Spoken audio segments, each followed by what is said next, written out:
কালু, দেখ এই বেগুন ক্ষেতটার বেগুনগুলো কত সুন্দর। দেখ দেখ, আর পুকুরের কইগুলো নাকি সেই রকম রে, কিন্তু এখন নাকি সেগুলো বাজারে বিক্রি হয় না রে। কি বলছিস? এত সুন্দর বেগুন আর তাজা কই বাজারে বিক্রি হয় না? হ্যাঁ রে, সবাই বলে ভূতের বেগুন, ভূতের কই, এই জায়গায় নাকি ভূত ঘুরে বেড়ায় রে। কি বলছিস তুই? তোর মাথা ঠিক আছে? তুই আমাকে এই জায়গায় নিয়ে এলি কেন? আরে ভয় পাস না, ভূত ভূত সব বাজে কথা। খাবারের লোকেরা মনে হয় বেগুন ক্ষেত আর কইয়ের পুকুরের সুরক্ষার জন্য এসব গুজব ছড়িয়েছে। তাহলে ওরা কেন এগুলো বাজারে বিক্রি করছে না সেটা বলতো। এই যে গুজবের ভার নিজেদের ওপরেই পড়েছে। ভূতের বেগুন, ভূতের কই কে কিনবে? তবে খাবারের লোকেরা তো জানেই না আমরা আজ রাতে সব নিয়ে যাব। হ্যাঁ, আরে এটা ভালো সুযোগ। লোকে তো আর বুঝবে না, না জেনেই কিনবে। এখন চল চল, কাজ শুরু করি, চল চল।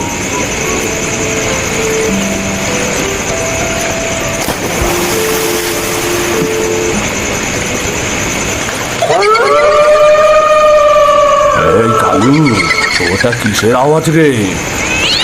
ও মা গো, নিশ্চয় নিশ্চয় ভূতের হাসির আওয়াজ হবে গো। ওরে বাবা রে, এখন কি হবে রে?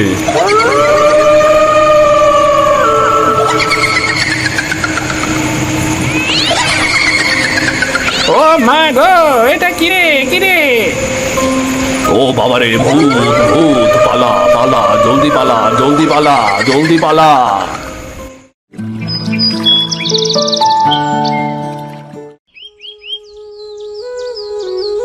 এই ভূতের গুজবের জন্য আমাদের ক্ষেত আর পুকুরের কোনো কিছুই বিক্রি হয় না।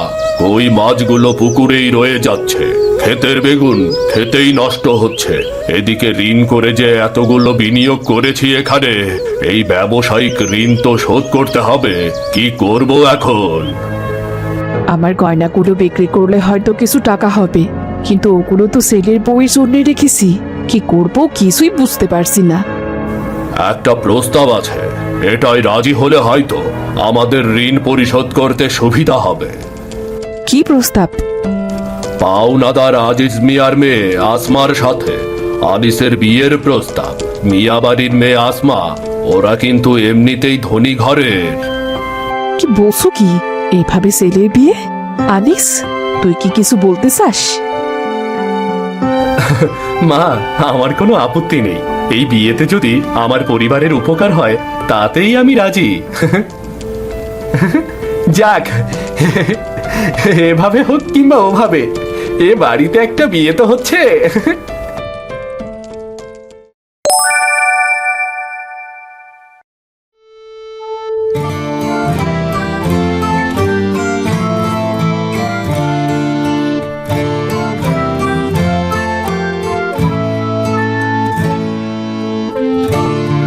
আসমা বুবু, তোমার সাজ হলো?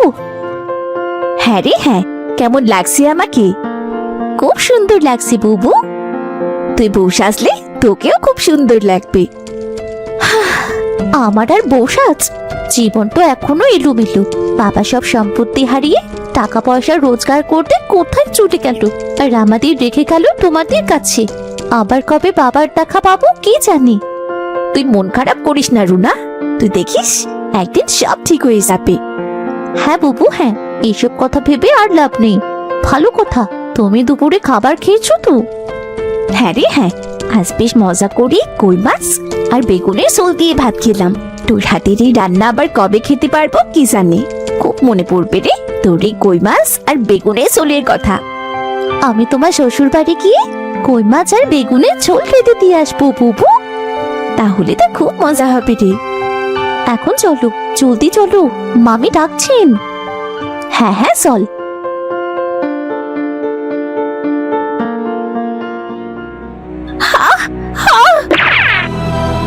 বুবু, কি হয়েছে বুবু? আসমা তো দিব্যি সুস্থ ছিল, হঠাৎ হঠাৎ কি এমন হয়ে গেল? মেয়েটার তো জ্ঞানই ফিরছে না। কি করি বলো তো?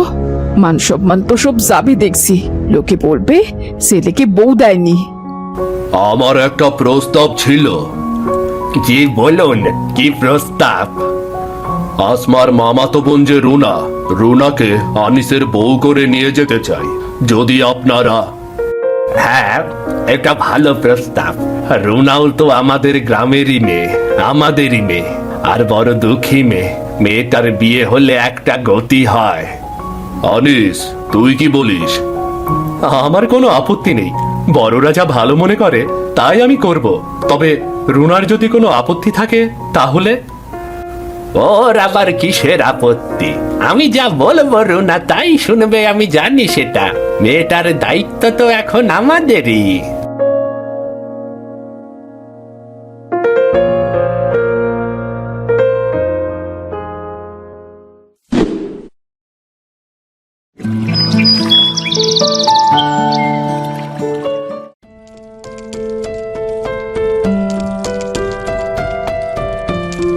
মা, এই যে আপনার ওষুধ।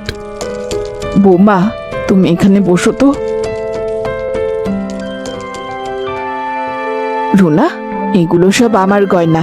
কিছু আমার বিয়ের, আর কিছু কিনেছি। ছোট ছেলের বউ যখন আসবে তখন সব তোমাদের ভাগ করে দেব। মা, আপনাকে অনেক ধন্যবাদ।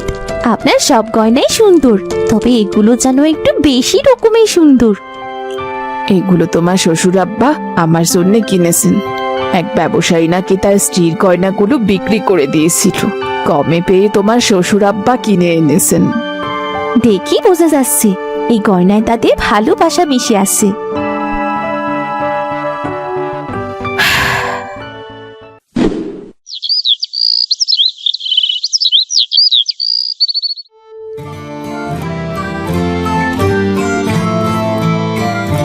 আজ আমার বড় আনন্দের দিন। বড় বউয়ের পর এবার ছোট বউ চলে এসেছে। এবার আমার সংসার পূর্ণ হলো। বড় বৌমা, বড় বৌমা, কোথায় তুমি? সালমাকে ভেতরে নিয়ে যাও। এসো বোন, ভেতরে এসো। তোমাকে খাবারিতে স্বাগতম।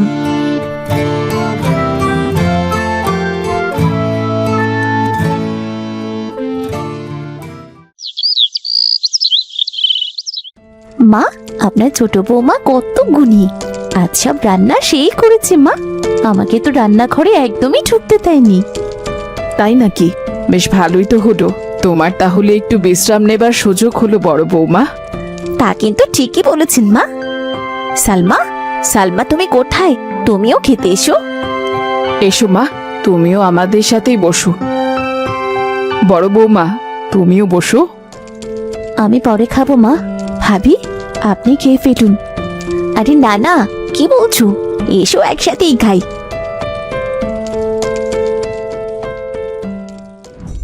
সালমা, এটা এটা কি রান্না করেছো? আমি তো কিছুই বুঝতে পারছি না। এমন কি করে হলো? আমি তো ঠিক মতোই রান্না করেছি। কি রান্না করেছো এটা? আহ, এত ঝাল, মুখ তো পুড়ে গেল। বৌমা, তুমি কি আমাদের মেরে ফেলতে চেয়েছিলে নাকি? কিন্তু মরিচ তো আমি ঠিক মতোই দিয়েছি। বেশি তো হবার কথা নয়। এটা ঠিক মতো মরিচ দেয়া? এটা তো মরিচের গুদাম। তোমরা চুপ করবে? বেচারি শ্বশুর বাড়িতে প্রথম রান্না করেছে, একটু এদিক সেদিক তো হবেই।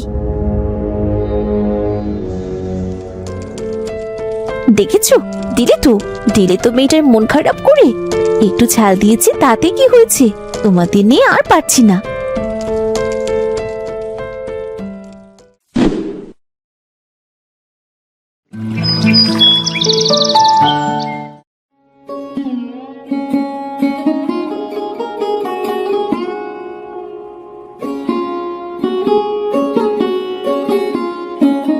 এই নিন মা, আপনার ওষুধ।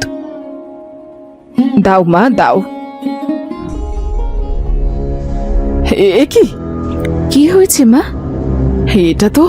এটা তো বিষ। কি বলছেন কি মা? এটা বিষ হতে যাবে কেন? এটা তো বড় ভাবি আমাকে দিয়েছেন। রুনা, রুনা নিজে তোমাকে এই গ্লাস দিয়েছে? না, তা দেয়নি, কিন্তু উনি আপনার ওষুধ বানিয়ে টেবিলে রেখেছিলেন আর আমি নিয়ে এসেছি। ও, তাহলে তো ঠিকই ভেবেছি। রুনা ঠিক গ্লাসেই ওষুধ বানিয়ে রেখেছিল, তুমি ভুল গ্লাস নিয়ে চলে এসেছো। এটা দেখো, নীল দাগ দেওয়া, এটাতে আমরা কীটনাশক রাখি। কিন্তু বড় ভাবি তো। তুমি তো নিজের চোখ কান খোলা রাখতে পারো না, আর দোষ দিচ্ছ রুনার। সি ছোট বৌমা সি, প্রথমে রান্না আর তারপরে বিষ। আমি ভাবতেও পারছি না তুমি এই কাজ করতে পারো। বিশ্বাস করুন মা, আমি আমি এমন কিছু করিনি। বড় ভাবি এই গ্লাসটা টেবিলে রেখেছিল, আমি তো কেবল। চুপ করো, আমি আর কিছুই শুনতে চাই না। রুনাকে আমার ওষুধ বানিয়ে নিয়ে আসতে বলো। এই বাড়িতে আমার বড় বৌমাই সেরা বউ।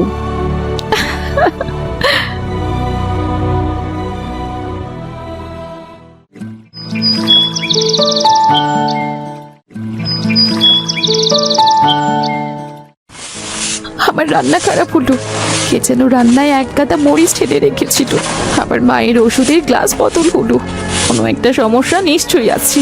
কেউ তো অবশ্যই এই কাজগুলো করছে। বড় বৌমা, বড় বৌমা, আমার ওষুধ নিয়ে এসো। মায়ের ওষুধ খাওয়ানোর সময় হয়ে গেছে। আমার হাতে তো আর ওষুধ খাবেন না। বড় ভাবিকেই বলতে হবে। যাই, গিয়ে বড় ভাবিকেই বলে আসি। বড় ভাবি, ও বড় ভাবি, বড় ভাবি কোথায় গেল? ঘরে তো কেউ নেই। ও মা গো, ছি ছি ছি ছি, একটা টিকটিকি।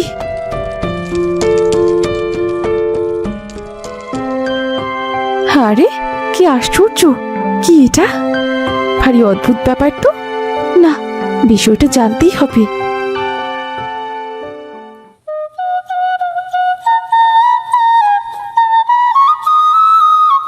বড় ভাবি, ও বড় ভাবি। কি ব্যাপার সালমা, কিছু বলবি? একটা আবদার ছিল গো বড় ভাবি। বলো না, বলো কি আবদার? আমার এই চাচা আসবেন আজ খেতে। বাবার ব্যবসায়ের অংশীদার। আমাকে খুব ভালোবাসেন। উনি কই মাছ আর বেগুনের ঝোল খেতে খুব পছন্দ করেন। কই মাছ আর বেগুনের ঝোল?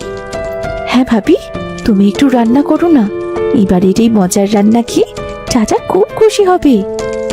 বেশ তো, এ বাড়িতেই যখন বেগুনের ক্ষেত আর পুকুরে কই মাছ আছে, সেগুলোই না হয় রান্না করব। হ্যাঁ ভাবি, তাহলে খুবই ভালো হয়। কতদিন পর গ্রামে ফিরলাম। সালমা মেয়েটার বিয়ে আমাদের গ্রামেই হয়েছে। কি দারুণ ব্যাপার! গ্রামেও ফেরা হলো, সালমার দাওয়াতে ওর শ্বশুর বাড়িও দেখে আসা হলো।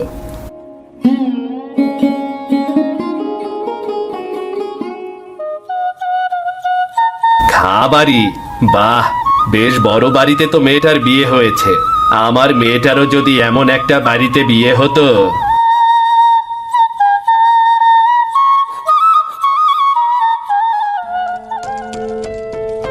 কেমন আছো মা? আমি ভালো আছি চাচা। তোমার শ্বশুর বাড়ি আমার গ্রামে, কি আশ্চর্য ব্যাপার! আমি নিজেও জানতে পেরে খুব অবাক হয়েছিলাম। আমার বিয়ের সময় আপনি ব্যবসার কাজে অন্য অঞ্চলে ছিলেন, তাই সেভাবে খবর পৌঁছাতে পারিনি। আসুন চাচা, মুখ হাত ধুয়ে চারটে খাবেন, চলুন।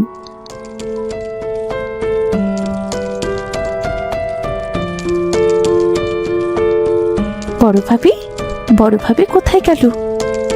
আমি বড় ভাবিকে পাঠিয়ে দিচ্ছি। বড় ভাবি, ও বড় ভাবি।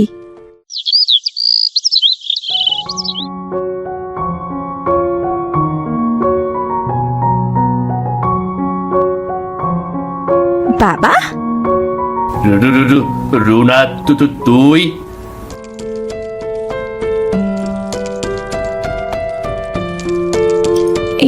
এই যে চলে এসেছে বড় ভাবির হাতে বিখ্যাত কই মাছ আর বেগুনের ঝোল। দাঁড়াও সালমা, দাঁড়াও, এই খাবার ওনাকে দিও না। কেন ভাবি, তুমি এত যত্ন করে রান্না করেছো, আর চাচাও কই মাছ আর বেগুনের ঝোল খেতে খুব ভালোবাসেন গো। না না, এই খাবার তুমি বাবাকে দিও না। বাবা? উনি তোমার বাবা? কি বলছোটা কি? হ্যাঁ হ্যাঁ, উনি আমার বাবা। এই ঝোলের বাটিটা নিয়ে যাও সালমা। না না, এই কই মাছ আর বেগুনের ঝোল চাচা খুব ভালোবাসেন। চাচা এটা দিয়ে ভাত খাবেন, তাই না চাচা? কি হয়েছে মারুনা? সালমা, আমি তো কিছুই বুঝতে পারছি না। কই মাছ আর বেগুনের ঝোল নিয়ে কি কোনো সমস্যা আছে নাকি? হ্যাঁ, অবশ্যই আছে।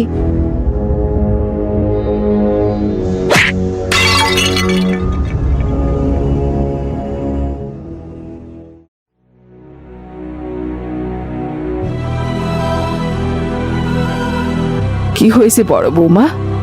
কি হয়েছে রুনা? ভাবি, সবাইকে সত্যিটা বলো। তুমি কেন তোমার বাবাকে এই কই মাছ আর বেগুনের ঝোল খেতে দিতে চাচ্ছ না?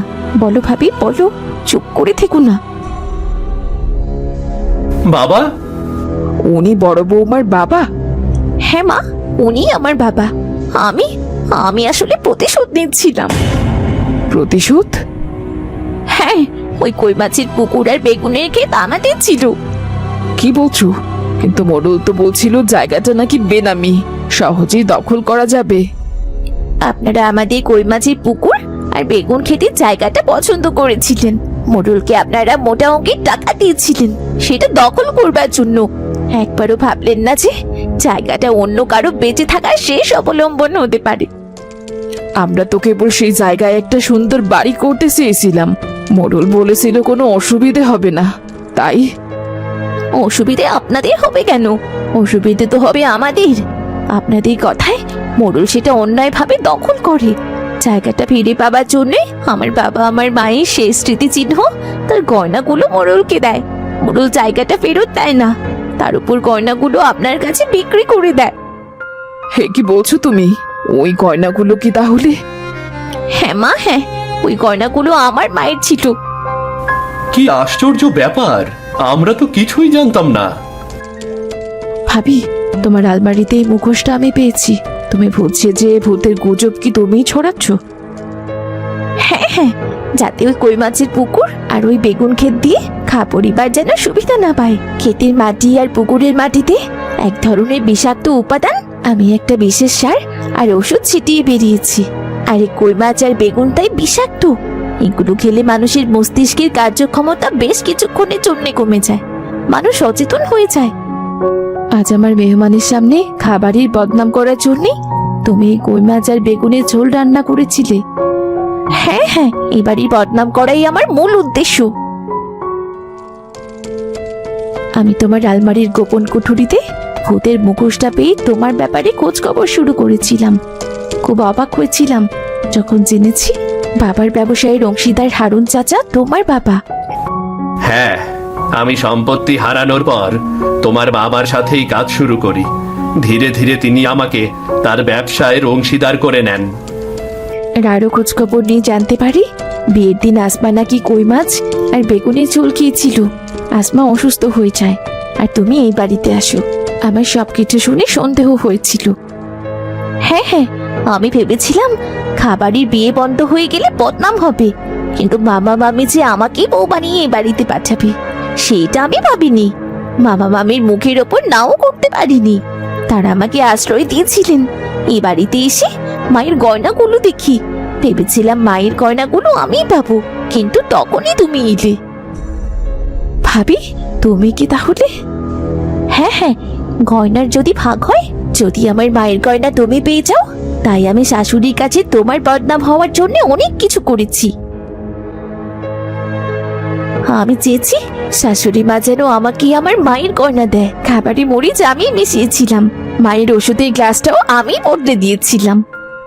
বৌমা, বৌমা তুমি?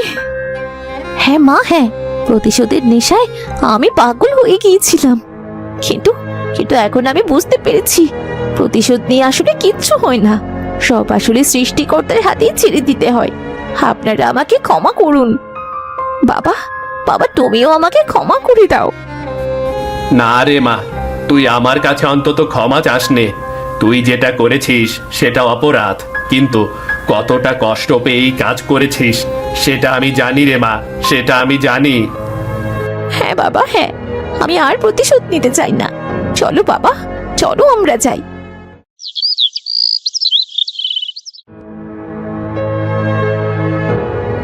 দাঁড়াও।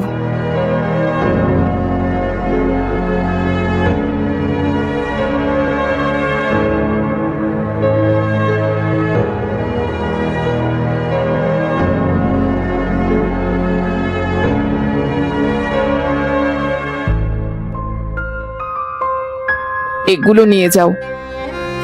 এইগুলো এইগুলো কেন দিচ্ছেন? কারণ এগুলো তোমার, আর তুমি এই বাড়ি ছেড়ে কোথাও যাবে না। কি বলছেন কি মা? না না, আমি তো হ্যাঁ, আমরা অন্যায় করেছি। তোমরা তোমাদের কই মাছের পুকুর আর বেগুন ক্ষেত ফিরে পাবে, আর আমরা মোড়লের বিচারের ব্যবস্থা করব। হ্যাঁ, আর যেন উপযুক্ত বিচার হয় আমরা তারই চেষ্টা করব। এটা একটা দারুণ সিদ্ধান্ত। ভাবি, তুমি খুশি তো? আমি আমি তো মহা খুশি। কিন্তু তুমি যা করেছো তার শাস্তি কিন্তু তোমাকে পেতেই হবে। কি বলো সবাই? শাস্তি? কেমন শাস্তি? তোমরা আমাকে যা শাস্তি দেবে আমি তা মাথা পেতে নেব। তোমার শাস্তি হচ্ছে আমাদের খুব মজা করে ভালো কই মাছ আর ভালো বেগুনের ঝোল খাওয়াতে হবে। কি, রাজি তো? আমি রাজি, অবশ্যই রাজি। আমি জানি তো, আমার দুই বৌমাই সেরা বৌমা।